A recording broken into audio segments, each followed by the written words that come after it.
Since I've got the two of you here, I think it's a prudent question to ask on behalf of myself and a lot of fans. What the hell was Ghostlight about? I have no idea.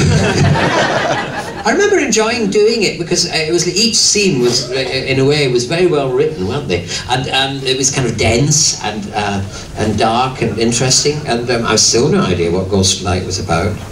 But people, I keep wondering why the writer didn't know what it was about. Has anyone ever asked him? Has he ever hit it with you? But I think it really suffered Ghostlight from being. In fact, a lot of our stories were very overwritten. It was the writers were brilliant writers, but they were new, and for some bizarre reason they hadn't been timed properly.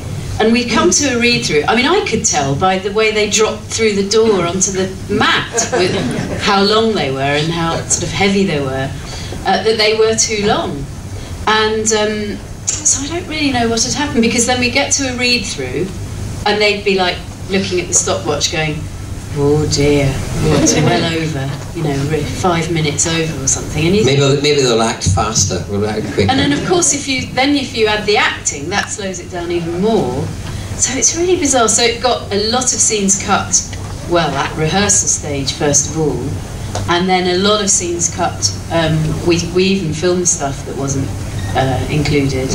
And by that time, when you've got a very intricate story like that, I feel a bit sorry for Mark Platt, the writer, because actually it did make sense, but not without the scenes that were kind of crucial to the understanding.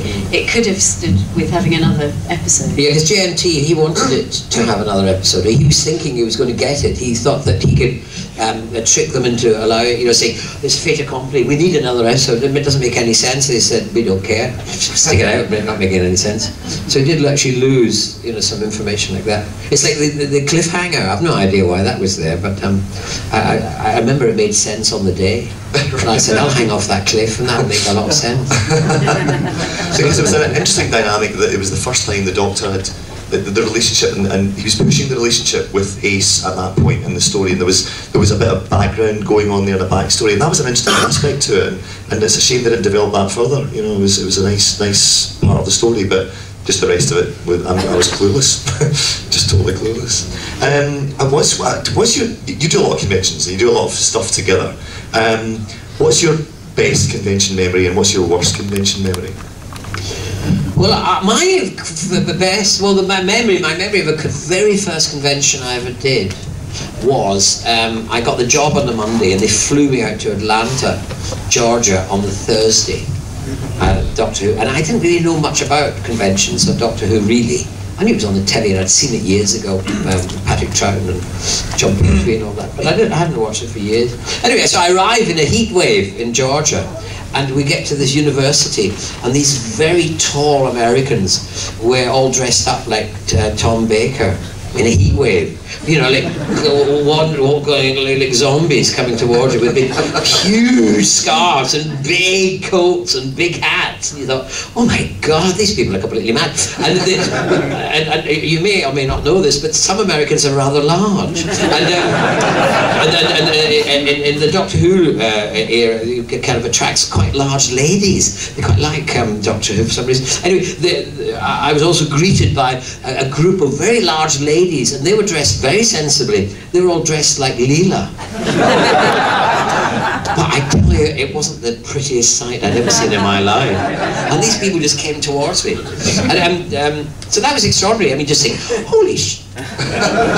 what have I let my... What is this amazing world I'm in? But they're just... I did a year and a half of Doctor Who, and I went to conventions all over the States because they were sending around a lorry, you know, with an exhibition. It was terrific fun. We went to all sorts of funny little places that no one ever, even Americans didn't know existed, with Doctor Who. And I'd never done one in Britain. So I suddenly, I've got to do a British Doctor Who convention. This is terrible. I mean, I've been at the job for a year and a half. I've done one. And so suddenly the letter comes through the post saying, from Planet 594 or something like that, inviting you to Birmingham, the Hilton for a convention, and I immediately said, yes, I'll do it, I'm free, I'll do it, hooray. And then another one came through from Liverpool, so it was a Doctor Who convention in Liverpool. I said, oh, I can't do it, I'm already doing one in, you know, in Birmingham. So off I set, you know, to Birmingham, arrive in Birmingham, and it's not a Doctor Who convention, it's a Star Trek convention. And I'd actually turned down a Doctor Who convention to go to it, thinking that this was I didn't know what Planet 454, whatever it was some planet or other from Star Trek. And so I still, after a year and a half, I still hadn't done a Doctor Who convention in Britain. I was mortified. I thought they'll hate me. They never found out. Anyway, that's my story. So what was the first one you... Too late. I missed That's a good story. window.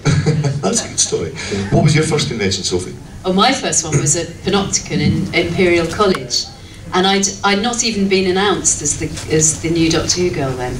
And I had no idea about fandom. You know, like you, I hadn't watched the programme for years. I'd watched John Pertwee and Tom Baker, but I hadn't I didn't even know it was still going. And so I can't remember who it was, probably Andrew Beach wrote to me and said, you know, would you come along? All very hush-hush, you know, turn up at this room at this time. And I thought, well, I'll go along, must be a few students, you know, a couple of students, talk about what it was like doing Dragonfire. So I had some jeans on and a sort of old stripy t-shirt that I think I was painting a room in my flat or something, and, you know, didn't think that I should look smart or anything like that.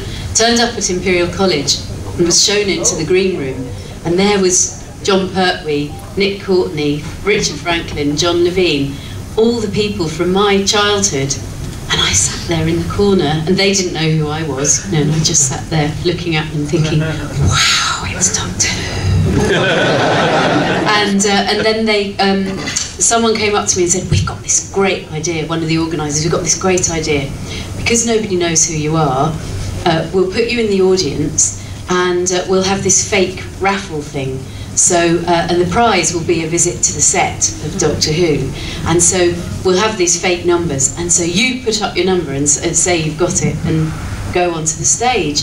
So we did. And I went to the back of the room, and there was Colin Baker and Nicola Bryant. Nicola was looking absolutely gorgeous, like she always does. She obviously had washed her hair. And had makeup and stuff, and there was me looking like sort of street urchin in my paint-spattered clothes. Anyway, I watched them from miles away, and the room was packed. I had no idea that so many people turned up to these things. And so at the appropriate moment, the organiser came on and said, ladies and gentlemen, we've got a very special prize now. And everybody was searching in their pockets looking for their tickets, you know, and it's number so-and-so, and it was a made-up number. And I said, oh, it's me, I've got it. And I ran downstairs, and I could feel these waves of hate coming towards me. She's got a visit to the set of Doctor Who. So I jumped up on stage, and he said to me, this is wonderful, what's your name? And I said, it's Sophie Aldred. And he said, well, congratulations, you've won a visit to the set of Doctor Who. Isn't that fantastic? Don't you think that's wonderful? And I said, oh, not really. And I could feel like, what? She doesn't even like it. And then I said, well, no, because I've just spent the last 4 weeks there. And Sylvester Mcoy, who wants to do that? And there was this sort of, from the audience. And then whoever it was, I can't remember who it was now, said, ladies and gentlemen, the new Doctor Who girl, Sophie Aldred, and I could not believe it. This great wave of people came running towards the front of the stage, flashes going, you know, like sort of just complete consternation, and I was standing there in my jeans going,